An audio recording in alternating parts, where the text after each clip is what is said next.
Hi, this is Shay Bolin, and today I'm going to be showing you how to identify the end behaviors of polynomial functions. In most problems, there are 3 steps to this process. The first step is you are going to write the function in standard form. This means that the powers are going to go in descending order. The next step is you are going to want to determine the leading coefficient, and next determine the degree. The leading coefficient and the degree are going to show you the end behavior. When looking at the end behaviors and the degrees and coefficients of your polynomials, you are going to want to look at 2 things for each one of them. For the degree, it is going to matter if the degree is even or odd. And for the coefficient, you're going to want to notice if the coefficient is positive or negative. Here's a helpful chart to help you understand the relationships between end behavior and degree/leading coefficient. As you can see here, if the leading coefficient is positive and the degree is even, that means that the end behavior will be up, up. That means that the graph will start up at a high point, go down, maybe go up again, go down, go up again. It doesn't really matter how many times, that all depends on the polynomial, but no matter what, the graph will always end going up again. In the next box, you can see that if the coefficient is positive and the degree is odd, the end behavior will be down, up. That is essentially like a positive slope in a linear line. In the next box, you can see if the coefficient is negative and the degree is even, the end behavior will be down, down.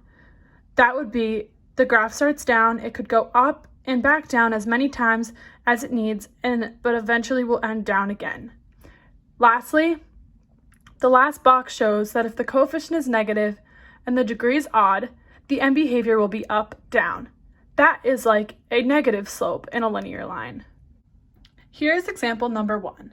In this example, the polynomial function is y equals 4x squared plus 9 minus 5x to the 4th minus x cubed. As you can see, the polynomial is not already in standard form. That is step 1. If you move the polynomial into standard form, you will notice that negative 5x to the 4th is the biggest term, so that goes first. Next, follow with all of the terms in descending order, and it ends up becoming negative 5x to the 4th minus x cubed plus 4x squared plus 9.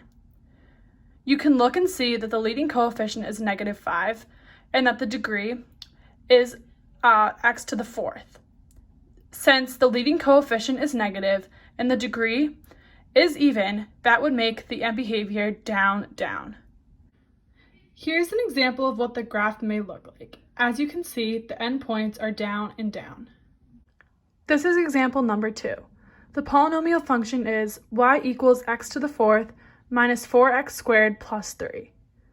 In this case, the polynomial function is already in standard form, so you just transfer that down onto step 1. Next, read the leading coefficient, which is 1, and that means that it is positive. Then look at the degree, which is 4, and that means it's even. That means that the end behavior will be up, up. This is a rough sketch of what that last example's graph may look like. Obviously, the points aren't completely accurate, but you can tell that the graph goes up, up. I hope this video helped you understand how to determine the end behaviors of polynomial functions. Thanks for watching.